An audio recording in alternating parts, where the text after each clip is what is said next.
The ability to keep a cool head in an emergency is an invaluable skill for anyone who wants to work successfully as a member of operational train crew. In my 20 plus years as a railwayman, I've had my fair share of hairy moments.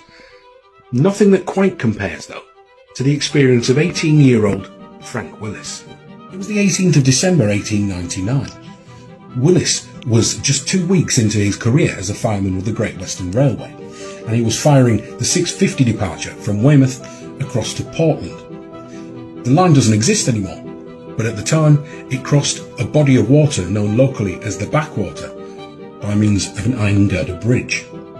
Upon clearing the iron girder bridge, the train was approaching a location known as Littlefield Crossing. The rules at the time mandated that engine drivers must sound the whistle on approach to the crossing to warn anyone trying to cross the line. Despite having mere weeks of experience, Willis knew that something was wrong when the whistle wasn't sounded. So he turned to look at the driver to see what the problem was. To his abject horror, the driver, one Percy Frank Nutman, had disappeared. The next station was Rodwell. Against all the odds, Willis managed to stop the train at the station, thus averting what would more than likely have been a terrible disaster. An interesting story, no doubt, and one that Frank Willis will have undeniably dined out on for the remainder of his working life. But it doesn't answer the core question. Where was Percy Nutman? The Great Western Railway staged an intricate search for Driver Nutman, but no trace of him could be found, save for his hat that was lying on the ballast near the railway bridge. Fields adjacent to the railway line were searched in the hope that Driver Nutman had perhaps fallen from the train and staggered into the countryside injured, but to no avail. The Great Western Railway, admirably, didn't give up hope. They searched the water and the adjacent fields again and again, but no trace could ever be found of Driver Nutman. After a month, people were starting to accept that perhaps the only way they would see Nutman again was when his bloated corpse slowly floated to the surface of the inky waters below. His wife reluctantly donned her widow's beads, all while suing the Great Western Railway for losing her husband's body. At this point, Mrs. Nutman was entirely reliant on parish aid. She had 3 children to feed and was pregnant with a 4th. She gradually transitioned into life as a widow. That is until the following February, when she received a letter claiming that not only was Percy alive, he was living in Shepton Mallet with his wife's sister.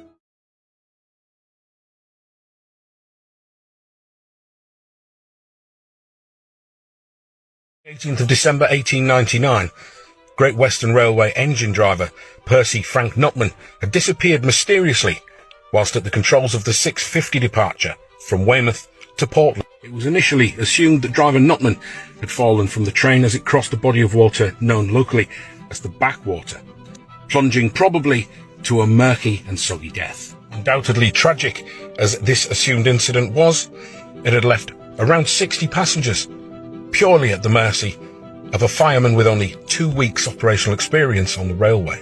18-year-old fireman Frank Willis had performed admirably in safely stopping the train at Rodwell Station against all expectations.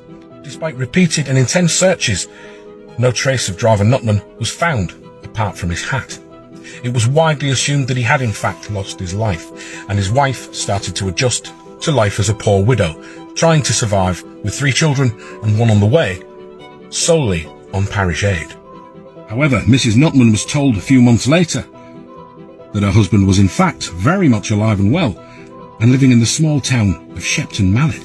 As it turned out, the Great Western Railway hadn't really been 100% convinced of the fact that Percy Nutman had died. They were told about this development and gleefully sprang into action, with Chief Inspector Benson of the Detective Department embarking on a search to find what he was sure was an elaborate fraud. The efforts of Chief Inspector Benson bore fruit really quite quickly. Nutman was found living in Leatherhead in Surrey. As if that wasn't bad enough, he'd taken up residence with his wife's sister. Nutman was swiftly apprehended and stripped away from his now pregnant mistress. On his return to Weymouth, Percy Nutman was met by an angry crowd of around 300 people, most of whom were very disgruntled railway colleagues. These fellow workers for the Great Western Railway saw Percy Nutman as a personal and professional disgrace and an affront to their chosen industry of work. Percy Nutman, a man who was of the belief that the fact he'd shacked up with his sister-in-law would be counterbalanced by him growing a beard to describe himself, was referred to the local assizes court due to the serious nature of his crimes. Nutman's defence was that he tried to kill himself by throwing himself off the train at the bridge, but had survived, swam away, and decided to start a new life. Argument somewhat undermined by the presence of his sister-in-law in the whole dastardly plot. The court, it seemed, was as unimpressed with Nutman's defence as his colleagues were at his return to Weymouth.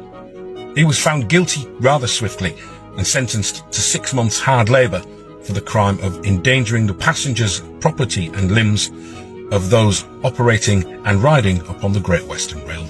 I'm pleased to say that Percy never worked on the railway again. He was listed as working as a gardener in Batcombe in the years following his conviction and release from prison. Although unbelievably, he and Mary reunited and had a further 4 children, despite his infidelity. The sister, meanwhile, seems to have disappeared without a trace. Although it's believed she may have died in 1965, aged in her 90s, no evidence can be found of the fact that she ever gave birth to a child. There are 2 schools of thoughts on this. The first one is that sadly the child perhaps had died in childbirth or infancy, which was all too common in those days. Or that upon birth of the child, Mary had simply adopted her sister's illegitimate child and absorbed the baby into her own family. Mary Nutman eventually passed away in 1938, although she was outlived by her husband by a full 4 years. Frank Willis, the heroic young fireman, spent the remainder of his career working for the Great Western Railway, reaching the heady heights of engine driver before retiring and passing away in 1955. He was a well-respected and skilled engineman, but he never managed to recreate the hyperbolic heroics of that fateful day in Weymouth in 1899. So there you have it, a story of polar opposites. At one end of the spectrum, we have a young man thrown into the most extraordinary situation for which he was ill-equipped to deal with. However, he excelled himself and saved more than 60 lives on that fateful night in 1899.